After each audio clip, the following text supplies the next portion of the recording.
कंगना रनौत के साथ मेरा कोई रिश्ता नहीं और कोई रिश्ता नहीं होगा आगे भी, लेकिन हम दोनों की लड़ाई एक ही है, which is justice for Sushant Singh Rajput. तो प्लीज़ इधर उधर ना भटके, लेट्स फाइट फॉर सुशांत। हाथ जोड़ता हूँ आप सभी से कि प्लीज़ मुझे इसमें ना ड्रैग करें।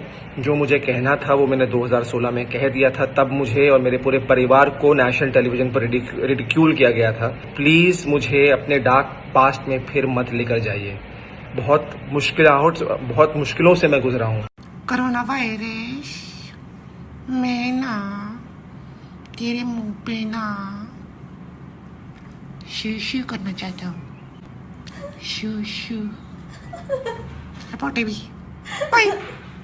नमस्कार, मैं हूं अध्ययन सुमन। मैं एक्चुअली कल से बहुत ज़्यादा डिस्टर्ब हूं बिकॉज मेरा नाम फिर से ड्रैग किया जा रहा है एक ऐसे इंटरव्यू को लेकर जो मैंने 2016 में दिया था। मैं हाथ जोड़ता हूं आप सभी से कि प्लीज़ मुझे इसमें ना ड्रैग करें। जो मुझे कहना था वो मैंने 2016 में कह दिया था, तब मुझे और मेरे पूरे परिवार को नेशनल टेलीविजन पर रिडिक्यूल किया गया था और अब मैं उस बात को भूल चुका हूं, ज़िंदगी में आगे बढ़ चुका हूं। तो प्लीज़ मुझे अपने डार्क पास्ट में फिर मत लेकर जाइए। बहुत मुश्किलों से मैं गुजरा हूँ और आज आप लोगों ने मुझे आश्रम को लेकर, टिंका सिंह को लेकर, मेरे गाने को लेकर, सुशांत के ट्रिब्यूट को लेकर इतना सारा प्यार दिया है, इतनी पॉजिटिविटी दी है, जिसको लेकर मैं आगे बढ़ना चाहता हूँ, अपने लाइफ में मेहनत करना चाहता हूँ, काम करना चाहता हूँ। एक 11-12 साल का स्ट्रगल रहा है और फाइनली ऑडियंस मेरे काम को इतना सराहा रही है, प्यार दे रही है, only because you guys have been so kind to me कि आप लोगों ने मुझे और एक अपॉर्चुनिटी दी है। So thank you and please don't drag my name. और मैं इतना कहना चाहता हूँ कि कंगना रनौत के साथ मेरा कोई रिश्ता नहीं और कोई रिश्ता नहीं होगा आगे भी, लेकिन हम दोनों की लड़ाई एक ही है, which is justice for Sushant Singh Rajput. तो प्लीज़ इधर उधर ना भटके, let's fight for Sushant. Thank you. Sushant Singh Rajput की हत्या के बाद कई चीजें बाहर निकल के आई हैं। कुछ मैंने इंटरव्यूज पढ़े हैं, कुछ डायरेक्टली भी बात की है। तो उनके पिताजी का कहना है कि वो फिल्म इंडस्ट्री में हो रही टेंशन के करके बहुत ज्यादा परेशान थे। अभिषेक कपूर जिन्होंने उन्हें लॉन्च किया, उनके साथ हाल ही में एक फिल्म की है केदारनाथ। उनका कहना है कि it was a systematic dismantling of a fragile mind. Ankita जो उनकी लॉन्ग टर्म पार्टनर रह चुकी है, उनका कहना है कि वो सामाजिक रूप से की गई अपमान और बेइज्जती नहीं सहन कर पाया। तो अब मैं आपको बताऊंगी कि मूवी माफिया ने ना कि सिर्फ उनको बैन किया था, सिस्टमैटिक डिसमेंटलिंग, कैसे कतरा करके उनका दिमाग तोड़ा गया है, उनको मारा गया है।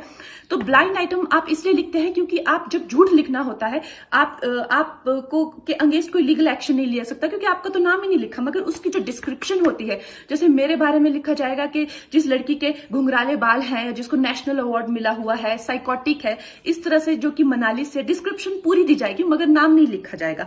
23 अगस्त 2017 को बॉलीवुड लाइव सुशांत के बारे में लिखता है कि वो जब भी सेक्स करता है तो सिर्फ अपने ही गाने सुनता है, वो सबसे बड़ा नार्सिसिस्ट है।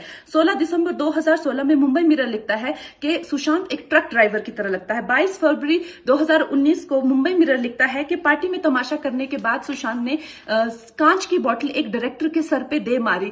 18 अक्टूबर 2018 को डीएनए लिखता है कि सुशांत ने अपने को एक्टर का रेप किया और वो मीटू के चलते अब जेल जा सकता है। और ऐसी न जाने कितने अनगिनत झूठ। और ये जो बुद्धिजीवी जर्नलिस्ट हैं, ये जो चील कौए गिद्ध हैं जो मूवी माफिया के पाले हुए हैं, ये इसको मेंटल, इमोशनल, साइकोलॉजिकल लिंचिंग को जर्नलिज्म कहते हैं। मेरे बारे में आज तक जो भी कहा गया मैंने कुछ नहीं कहा, लेकिन जब एक स्वतंत्रता सेनानी के खिलाफ गंदगी लिखी गई, मैंने उस जर्नलिस्ट को कॉन्फ्रंट किया। आपको पता है उसी रात 4 सीनियर जर्नलिस्ट ने मेरे खिलाफ एक गिल्ड बनाई, ऐलान किया गया कि इसकी फिल्म को बैन किया जाए, फ्लॉप किया जाए। आपको पता 3000 जर्नलिस्ट गैंग अप होते हैं एक अकेली लड़की पर, उसकी इमोशनल लिंचिंग करते हैं सरेआम, और ये समाज कुछ नहीं कहता, कानून कुछ नहीं कहता है। मैंने उन पे केस करने की कोशिश की मगर 1 महीने बाद वो गायब हो गए, मेरी फिल्म रिलीज हुई, गायब हो गए। तो मेरा कहने का मतलब ये है कि अगर ये समाज जिस अन्याय की बुनियाद पर खड़ा है और कभी आवाज नहीं, आप ये पढ़ते हैं, चटकारे लेते हैं, कभी आपने सोचा है कि कभी नेपो किड्स के बारे में ये क्यों नहीं लिखा जाता है? तो ये अन्याय का फंदा किसी दिन आपके बच्चों के गले में लटका मिलेगा, आपके गले में लटका मिलेगा। इसलिए जब तालियां बजेगी और सीटियां बजेगी तब आपको पता चलेगा कि क्या गुजरती होगी।